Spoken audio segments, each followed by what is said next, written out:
कैसे हैं आप सब? उम्मीद है कि आप सब खैरियत से होंगे।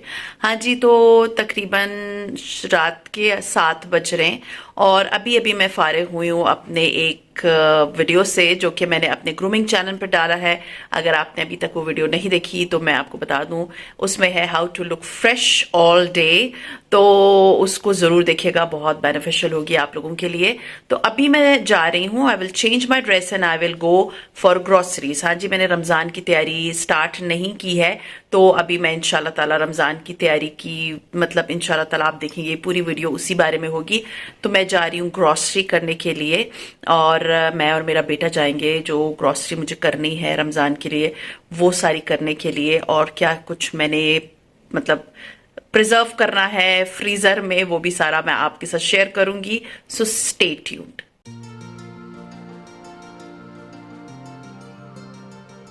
हाँ जी, तो ग्रोसरी करने के लिए ना मैं अल-फतेह चली गई थी, क्योंकि अल-फतेह जो है ना वो मेरे घर के बहुत करीब है। वैसे तो आपको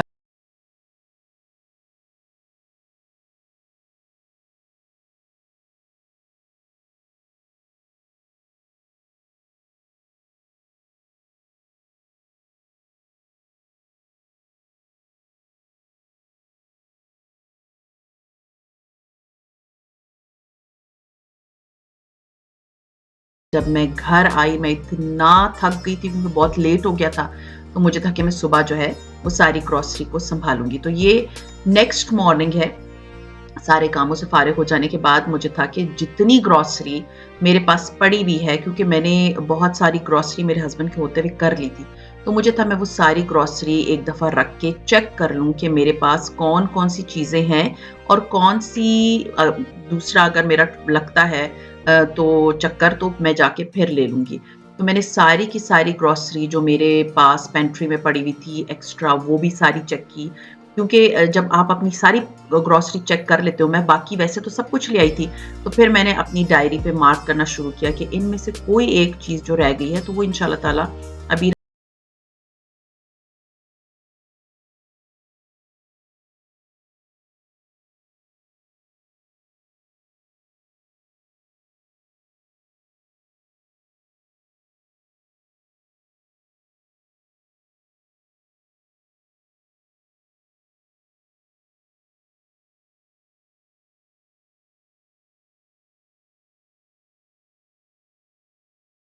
अपने चने बॉयल करने थे। तो उसके लिए मैंने क्या किया कि मैंने चनों को लेके तो मैंने भिगो दिया और ये भीगे रहे। मैंने इसको फिर रात को मतलब काफ़ी देर के बाद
रही थी कि कहीं तो मुझे नज़र नहीं आ रहा कि ज़्यादा है या कम है।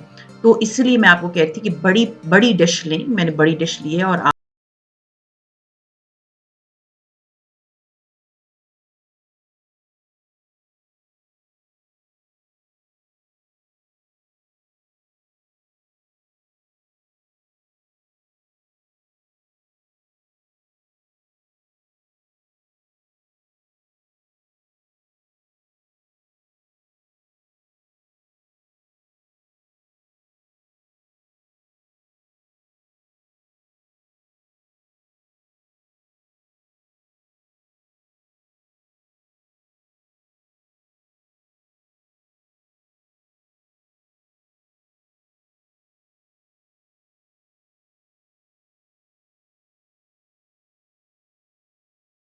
उबाल लिए थे और मैंने इसके पैकेट्स बना लिए। अब आप देख सकते हैं ये सैंडविच वाले जो है ना ज़िप-लॉक बैग्स हैं और इसमें इतना ही चने आते हैं कि वो मेरे एक वक़्त के चना चाट के बराबर हो जाए। तो ये मैं क्योंकि मेरा जो फ्रीज़र है ना वो डीप फ्रीज़र फ़िलहाल मैंने ओपन नहीं किया हुआ, तो उसमें इतनी ही जगह है कि मैं इतने ही बना के रख लूँ। बाद में ये कि रमज़ान में मेरे पास टाइम होता है तो मैं उस वक़्त बना लेती हूँ। सो ख़ैर इसके तकरीबन कोई 1 किलो के 5 पैकेट्स बन गए थे और 5 से 6 बन जाते हैं।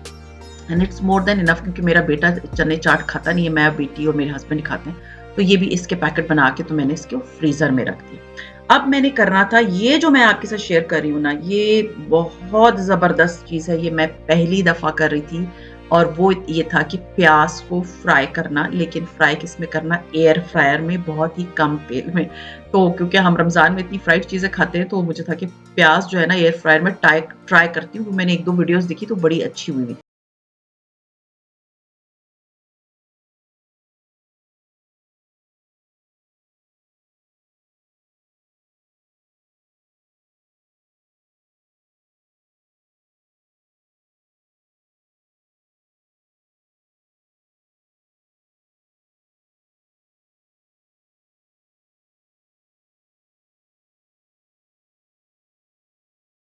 और ये तकरीबन कोई 1 किलो प्याज़ थे जो कि मोर देन इनफ है।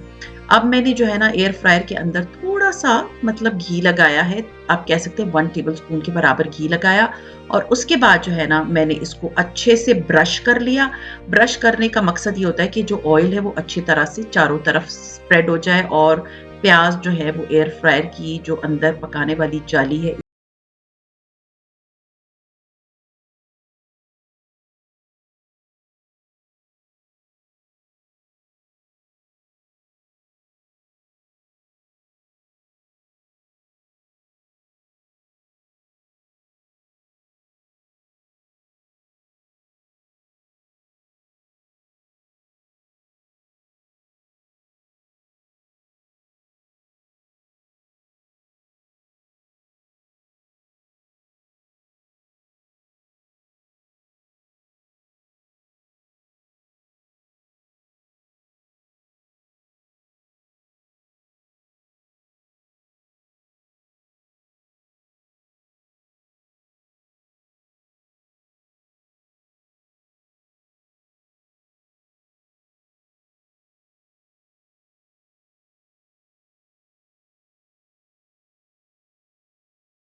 मैंने आगे अभी बनानी है चटनी और उसकी भी मैं आप लोगों के साथ रेसिपी शेयर कर दूँगी।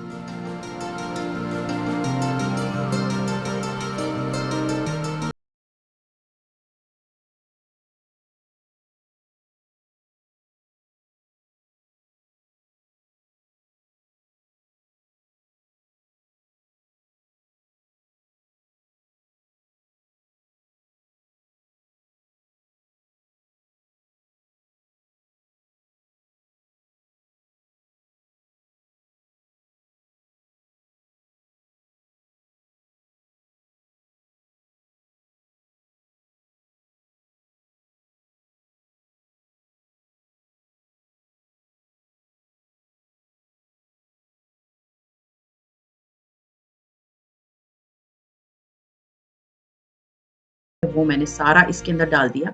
अब बारी है इसके अंदर मसालों की, तो मसाले में मैंने डाली है तकरीबन 1 टेबलस्पून के बराबर कुटी हुई लाल मिर्चें, सॉरी नॉट 1 टेबलस्पून,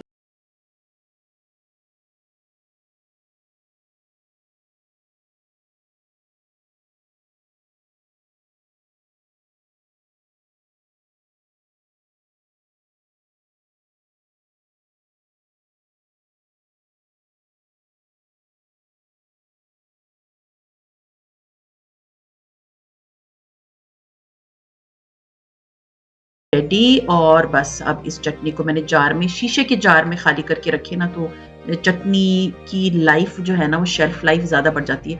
खैर इसको बना के आप फ्रिज में रखें। सारी चीज़ें मैं पहले बना सकती थी, लेकिन मुझे पता था कि इतनी मेहनत करो ना तो वो चीज़ें बचनी नहीं थी रमज़ान तक।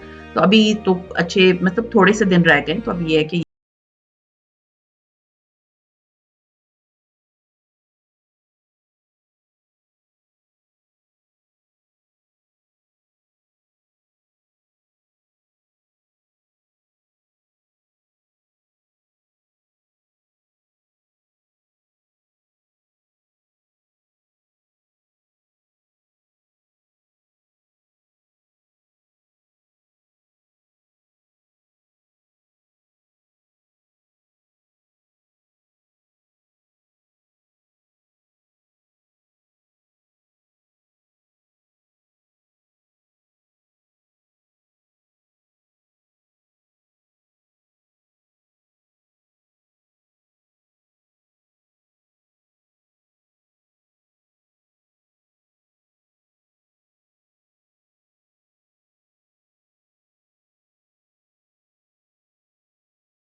चीज़ ऐसी रेडीमेड भी होनी चाहिए कि समटाइम्स अगर आप बहुत बिजी हो तो आपके पास एक और ऑप्शन भी हो। तो उसमें ये है कि मैंने इसको निकाल लिया है और निकाल के मैं ज़िप-लॉक बैग में इसलिए डालती हूँ क्योंकि मैंने आपको बताया कि मैंने अपना डीप फ्रीज़र नहीं ऑन किया, मैंने सिर्फ़ अपना फ्रिज ऑन किया है। फ्रिज के फ्रीज़र में मैंने इनको रखना है, तो मेरे पास इतनी जगह नहीं है क्योंकि मेरा है तो फ्रिज बड़े साइज़ का, बट उसके फ्रीज़र में इतनी जगह नहीं है कि मैं जो हूँ ये डब्बे रख सकूँ। तो डब्बे से मुझे था कि इसको मैं निकाल दूँगी और ये बड़े आराम से इस तरह जो ज़िप-लॉक बैग्स होते हैं ना बड़े साइज़ के, वो एडजस्ट हो जाते हैं। सो ख़ैर इसके अंदर भी मैंने जो है ना ये आराम से सारे निकाल के तो मैंने इसके अंदर रख दिए और मैं इसको अब फ्रीज़र में रख दूँगी, तो ये आसानी हो जाती है, you know sometimes you need something कि आप उसमें बना लो। ख़ैर इसके अलावा एक और चीज़ मैं लेकर आई थी, दैट इज़ फ्रोज़न पराठे। फ्रोज़न पराठों का जो है ना आप देख सकते हैं ये बड़ा बैग है, मैं ये इसलिए लेकर आई हूँ क्योंकि रमज़ान में मेरा जो मेन्यू है उसमें मैंने एक दिन जो है वो पराठा रोल रखा हुआ है, तो उसमें ये होता है कि मेरे पास इतना टाइम नहीं होता कि मैं पराठे फिर बनाऊँ और फिर मैं रोल सीख कबाब उसमें भरूँ। तो मुझे था कि ये पराठा रोल बहुत ही हेल्पफुल हो जाता है। अगर आप नहीं लेते तो प्लीज़ ले लिया करें क्योंकि बहुत हेल्पफुल हो जाएगा। समटाइम्स अगर सहरी पे आप लेट हो जाते हैं तो आप ये वाले पराठे भी फ्राई करके बच्चों को दे सकते हैं। होता है समटाइम्स आपकी आँख नहीं खुलती और एंड टाइम पे 10-15 मिनट पहले खुल रही होती है या 20 मिनट पहले। तो ये भी मैंने इसको इसलिए इसमें डाल दिया क्योंकि इसका बैग बहुत बड़ा था और मुझे था इस तरह से ये जब मैं ज़िप-लॉक में डाल दूँगी तो मेरे लिए आसानी हो जाएगी। ख़ैर एनीवेज़ इनको मैंने फ्रीज़र में रख दिया और अब मेरे पास जो बेसन मैंने घोल के रखा था ना उसमें से थोड़ा-सा बेसन बच गया था। तो मुझे था कि चलो मैं इसके पकोड़े बना के चेक करती हूँ कि इसका टेस्ट कैसा है। वो मैंने साइड पे वैसे भी रखा हुआ था उस डोंगे के अंदर। उसको मैंने अच्छे से मिक्स किया और मिक्स कर लेने के बाद मैंने इसके अंदर जो है ना ये आलू काटे गोल वाले पकोड़ों वाले और मैंने इसके अंदर डाले। हल्दी डालने की वजह से इन पकोड़ों के बेसन का कलर इतना खूबसूरत येलो आता है ना, आपने ये ज़रूर रेसिपी ट्राई करनी है। बहुत हेल्प होगी आपकी पूरी रमज़ान। जब एक बैच ख़त्म हो जाता है तो आप दूसरा बैच बना लें। मुझे था कि मैं टेस्ट चेक करती हूँ कि इसमें कोई कमी बेशी तो नहीं है। मेरे टेस्ट के अकॉर्डिंगली बिल्कुल ठीक था। अगर आप लोग ज़्यादा मिर्च खाते हैं, आप ज़्यादा डाल लें। अगर आप इससे कम मिर्चें खाते हैं क्योंकि हर एक घर का अपना होता है ना, वो ज़्यादा कुछ लोग ज़्यादा मिर्चें खाते हैं। तो मैं जितनी मिर्चें खाती हूँ उसके हिसाब से मैंने ये रेसिपी बनाई थी। अगर आपको मिर्चें ऊपर-नीचे करनी है तो आप कर सकते हैं। ये देखिए मैंने आलू काटा और मुझे था कि मैं इसको आज शाम को चाय के साथ जो है ना, क्योंकि मैं बहुत थक गई थी, अभी मेरे आगे भी बहुत सारी चीज़ें हैं जो मुझे करनी है, वो इंशाल्लाह ताला कमिंग जो व्लॉग्स होंगे आप उसमें देखेंगे।